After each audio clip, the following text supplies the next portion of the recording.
So, how does Louisiana compare when it comes to STIs? Well, we will be discussing this and more on the next episode of More That Matters.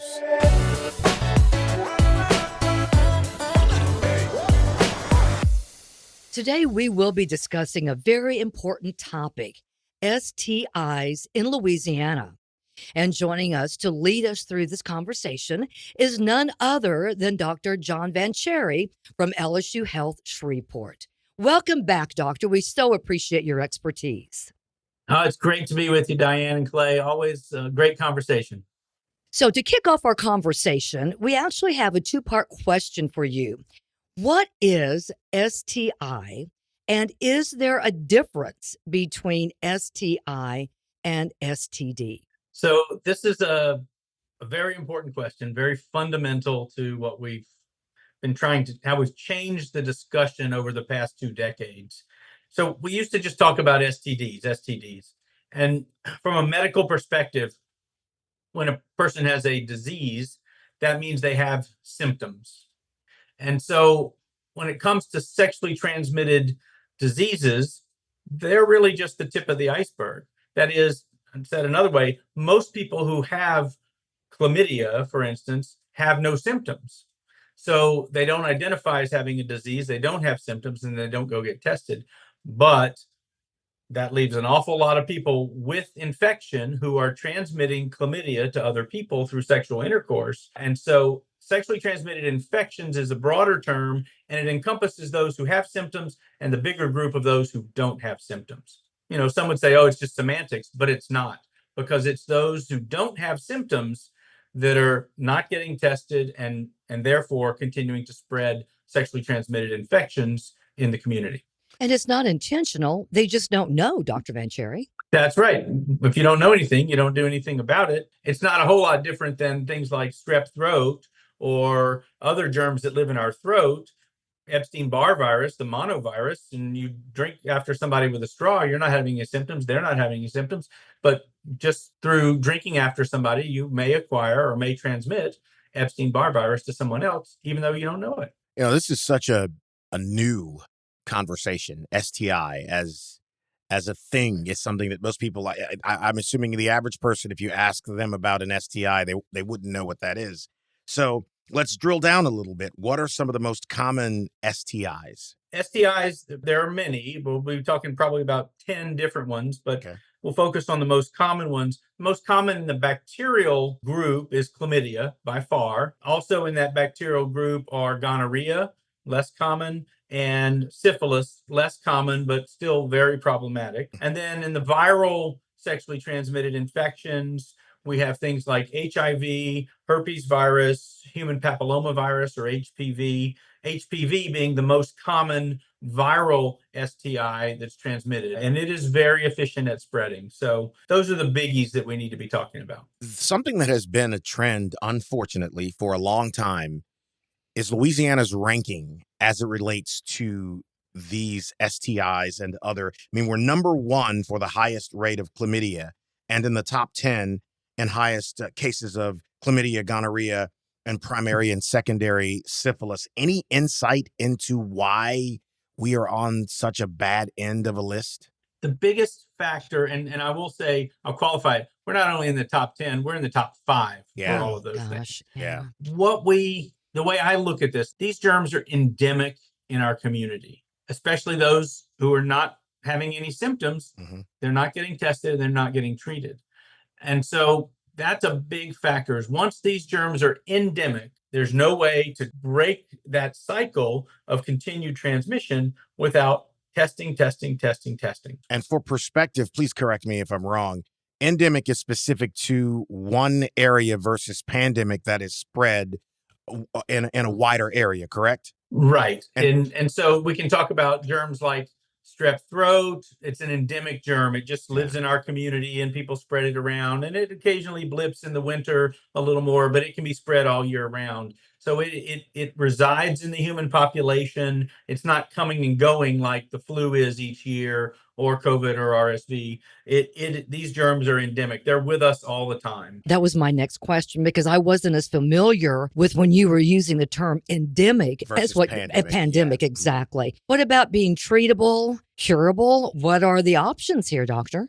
So for the bacterial germs, the big ones, gonorrhea, chlamydia, trichomonas, those are all treatable. Syphilis is treatable. And when you treat, you are curing those. Okay. Again, most of the spreading occurs in people who don't have any symptoms, so they're not getting tested, so they're not getting treated. When it comes to the viral infections that are sexually transmitted, particularly HIV, we know HIV is one of those infections that once you get the virus in your body, it stays in your body for the rest of your life. We can treat HIV very successfully. It's not the death sentence it was 2 decades ago, 3 decades ago. Right. And for the vast majority of adults, one pill once a day basically puts that HIV virus to sleep in their body. Wow. To the point that they can't transmit it to other people, and mothers don't transmit it to their babies if they're on effective therapy for treatment for their HIV. Other viruses like herpes virus and papillomavirus HPV, we can prevent HPV. It's the only preventable sexually transmitted infection that we have at this point in time. And herpes simplex we can treat with antiviral drugs like acyclovir. But it always is in your body, and it will come and go if you don't treat it. It's so amazing that the living embodiment of that is Irvin Johnson, Magic Johnson. Yes, it is. Who announced his contraction of the virus more than 30 years ago. And he's still, a vibrant member of society. And the CDC has said they want STIs to be more of a public health priority. Can you speak to why they went on record with that? They are echoing what many infectious disease doctors and even primary care physicians across the country have been saying for a long time, that, sexually transmitted disease and infection rates continue to increase. Over the past 10 years, we've had nearly a 10-fold increase in cases of babies infected with syphilis, congenital syphilis, we call that. And those are at least 90+% preventable. And so until we make it a priority, until we have the political will and the investment in the public health infrastructure, things aren't going to change. And so that's part of the reason the CDC is sounding the alarm. Other organizations, non-governmental organizations, have been sounding the alarm. The Infectious Disease Society, for more than a decade, about the issues related to sexually transmitted infections, because it's not just the infection that's the problem. Sexually transmitted infections during pregnancy contribute to babies being born prematurely and can infect the infant. And people with sexually transmitted infections, if they're having symptoms, have to go to the doctor, miss work. These all contribute to infertility, especially the bacterial ones, gonorrhea and chlamydia, if not treated. And so there are a whole host of issues that fall because of these sexually transmitted infections. They're a scourge in our communities. And the data that's available, if I'm a new businessman, want to know where I'm going to put my next business plant or manufacturing facility and the like, I'm looking at all those factors and saying, okay, I want a healthy population. Exactly. Yeah. That's keeping up with their health and not a lot of drug dependency and all those kind of things. I'm not going to put it in Louisiana. And that's reality. We have to be aware of that. And that's why, again, putting it out in the forefront, that is so important, to try to nip it, to try to figure out what to do and how to do it for our population. Dr. Vanchiere, we've talked about Mpox before. Is that considered an STI? Mpox is not considered a sexually transmitted infection. And this is, again, it gets down to kind of technicalities to some extent.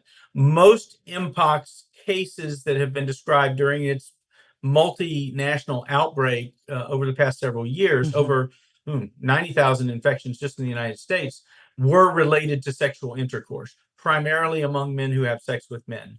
And so it can be transmitted sexually, but it's the skin contact. So you can transmit germs like Mpox by shaking hands with somebody who has an Mpox lesion on their hand. Well, what about the vaccines when we're talking about what's preventable with courtesy of our wonderful vaccines? Can you give us some information about that, please? HPV is right at the top of the list as vaccine preventable. And the HPV vaccine is one of the most effective vaccines we've ever made. Wow. Really? Wow, that's a statement. Incredible. Yeah. Yeah, it is. Its effectiveness and the durability of its effectiveness is now we're still seeing people who got vaccinated 10 and 12 years ago against HPV are still protected, still not having HPV infections, even though they're maintaining, risk profile that puts them at risk for HPV. So it's a great success. HPV, as we said, most common viral sexually transmitted infection, causes genital warts, causes cervical dysplasia or abnormal cell growth that can lead to cervical cancer in women. And the other thing that most people don't know about is that HPV virus, especially types 16 and 18, the most cancer-causing ones, also cause cancers of the head and neck. And there's not a way to screen for those, but just as the vaccine was coming out, it was really better understood that HPV, same two strains, 16 and 18, were causing lots of head and neck cancer that used to be traditionally or typically caused by alcohol and tobacco. Really? And so I did not know. we don't, this is, again, keeping up with these things is it's always fascinating. And I learn stuff, every day about what's happening in that world. So these head and neck cancers are really problematic because they're complicated. This is a lot of different tissues in your face and in your throat, and they can be severely debilitating. And so we don't have a readout yet to know whether the vaccine is reducing the risk of head and neck cancer in adults, but we expect that it likely will. And that would be a tremendous sort of side benefit, as it were, of that vaccine to not only reduce the genital cancers in males and females, but also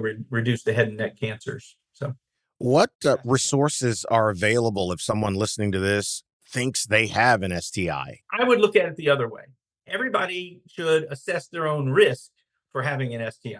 Okay. Because I tell people, and when I'm talking to teenagers about STIs, what I tell them is, I'm an infectious disease doctor. I'm trained. I've seen all the pictures, been grossed out, all those kind of things. I've got the pinnacle of technology in terms of testing at my fingertips, and I can't tell if somebody has a sexually transmitted infection just by looking. Okay. And so the likelihood a teenager can in the backseat of a car with the lights off is zero. Alrighty then. Yeah. Absolutely zero. There's no way, right? So you can't tell by looking, which means you've got to be tested. Yeah. And so everybody's got to assess their own risk. And the way I put it is, if you have had more than one sexual partner in your lifetime, you should be tested for sexually transmitted infections. And the more partners you have, the more testing you should have as you accumulate. There are some people who really should be tested 3, 4, 5 times a year because they have multiple sex partners in a year. Your risk goes up in direct proportion to the number of sex partners you have. What's really interesting is some of the newest data from CDC and the Public Health Service that among patients with primary and secondary syphilis, so early syphilis cases, 40 to 50% of those patients report having sexual activity with an anonymous partner in the prior year. An anonymous partner. Oh gosh. It's the hookups.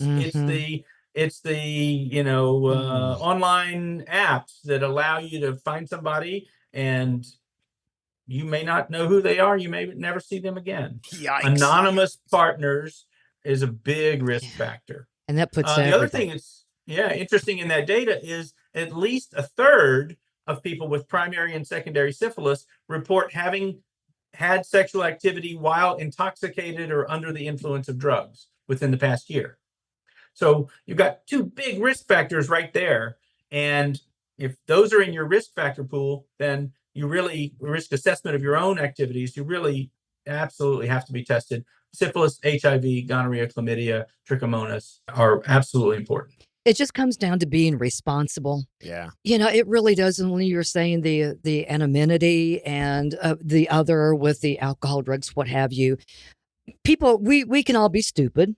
We can all be, really stupid at times. But when it comes to your health, you really have to own this and decide what is best for you and what your choices are. And to just, as we said, doctor, just to be absolutely adult about it and be responsible. Right. What are some preventable measures that people can take? I mean, you kind of laid out some of the recklessness that goes on out there and the inability to just be able to tell by looking. Are there measures people can take to protect themselves? Condoms are a great risk reduction strategy. And we've talked about this in other venues: seatbelts, bicycle helmets, vaccines, condoms. They all reduce risk. None of them are perfect. Condoms can be complicated to use, especially in the heat of the moment, and inexperienced couples more likely to have failure. So this is not something that you should just assume because you're using a condom, you're 100% protected, because you're absolutely not. And especially for things like mpox or herpes simplex that live outside of the genital area, but same area, but outside the genitals directly, then your risk is not reduced nearly as much. So being specific, condoms only reduce your risk of HPV infection by about 60%. Only 60%. Okay. And the likelihood of transmission of HPV from one person to another in a single sexual encounter is more than 75% in a single sexual encounter. Highly infectious, easy to transmit. That leads me to this next question. We talked earlier about Louisiana's rankings and the top 5, or at the top of some of these very, very not so good lists. What should be the message to our neighbors across the state about not being on such a bad end of a bad list? I believe we have to think about this differently. It's part of the bigger public health question. And, one of the things that we're working on here at LSU, we're working to pivot everything we did in the COVID response in terms of testing to use those resources toward the endemic issues, especially of STIs. And if we could, everybody learned to swab their nose, for instance, during the pandemic. Hate it or not, everybody, nobody loved it, right? No. We all learned to swab our nose and test and use a home test and the like. Well, it turns out for some of these things like gonorrhea and chlamydia, HPV, women can do a vaginal swab and men may be able to do a urethral swab. That could be done at your own home, dropped in the mail, sent to a laboratory, and there are processes for doing that. So we're working on pivoting toward focus on these endemic problems that are, as we said, a scourge in our community. Important thing is, in every parish within the state of Louisiana, all 64 parishes, and some of them have multiples, the parish health unit provides sexually transmitted infection testing for anybody who walks in. And so that is a reliable in every parish. Now, they may not be open every day of the week, et cetera, but the parish health units are a consistent place where people can get STI testing. In larger communities, there are community agencies, nonprofits, and non-governmental organizations that can provide testing. There are now coming available more frequently the saliva test for HIV. It's not the best test. It's not the greatest in terms of its positive or negative prediction, but we're having more tests available like what we did with COVID in the community. And we're trying to encourage people to use those. First, assess your risk and then get tested, because we can't get ahead of STIs until we test. Right. And that is an excellent point too, doctor, about the options of how to test or where to go, because some people may be reluctant to speak to their primary care physician about this, Sure. even though we always encourage on this podcast to talk to your doctor. Right. But under some circumstances, there might be some hesitancy about this. So thank you for clarifying that there is testing available, how to get it and where to get it, and to get it done. Yeah, and the health units provide condoms, generally free. So that's a protective resource. And the other important thing is, and you've seen bulletin boards all around the state about PrEP. What is PrEP? PrEP is pre-exposure prophylaxis, and that is basically saying an individual indicating that they are going to engage in activities that may expose them to HIV.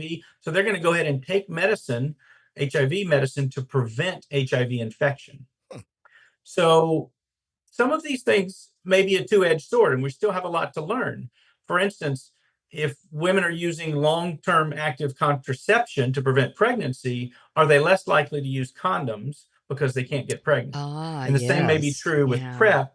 If a person knows they're taking a medicine to prevent HIV, are they still engaging in more risky behavior because they can't get HIV, but they're still susceptible to syphilis, gonorrhea, chlamydia, et cetera? And so the dynamics of this really have to still be studied and really talked about publicly so that people recognize that, yes, PrEP prevents HIV, but it doesn't prevent any of the others. And long-acting contraceptives prevent pregnancy, but it has no effect on reducing risk of sexually transmitted infections. So It's a lot of information. And, when we get to yeah. the close, we'll give a website. But I'd like to ask you, for people listening, Mhm. where would you direct them to go and do more reading about this, to engage this? Yeah, the CDC's website is a very reliable place for information that is in lay terms, non-medical terms, and they have a separate section for medical terms, and for physicians and nurses, etc. I find their website very reliable. There are other organizations that let me think of the name. One is the Denver Center for STI Education, I believe it's called. It's based in Denver. They have a whole curriculum. The University of Washington and in Seattle is the National STI Education Center, and they also have an entire curriculum. You can go down the whole list. I want to learn about chlamydia, and there's a little webcast, and there are information about that. There are sometimes things you can print out. So all of those three, CDC, University of Washington, STI Center, and the Denver Testing and Education Center, are all good, reliable resources. And thank you for being specific about Oh, that, yeah. because we always say too, don't go to Dr. Google. Dr. Google, that's just, No. you can just harm yourself. You just don't want to do that. You need to have the specifics of what is recommended Right. by a physician, of where to search and where to get the correct answers and where to find out more that you need to know personally to help yourself. Yeah, 1,000%. Doc, did we leave anything out? I think we've covered an awful lot. We could spend hours and hours. Everybody needs to just take a breath, assess their own risk and behavior, and recognize what behaviors lead to risk and how to mitigate that risk, how to reduce that risk with very simple things. Sometimes the answer is not have sex. Sometimes the answer is use condoms. And that's that's probably one of the broadest risk reduction strategies we have. But educate yourself about the different modalities, the HPV vaccines, PrEP, if that's of risk for you, and the like. And insurance companies cover the cost of PrEP, so that's not an issue. Even Wow. the Medicaid companies cover PrEP. And so asking questions, getting more information, using those resources, absolutely available. Louisiana Department of Health has a lot of information through their website that links to CDC and links to some of these other organizations to help you find resources in the state of Louisiana. As always, Doc, we appreciate the insight and just the layers of information about this. And we hope our listeners have learned some things about STIs today. And for more great conversations, check out Vax Matters wherever you get your podcasts. And you can get some info by visiting immunizations.la.gov.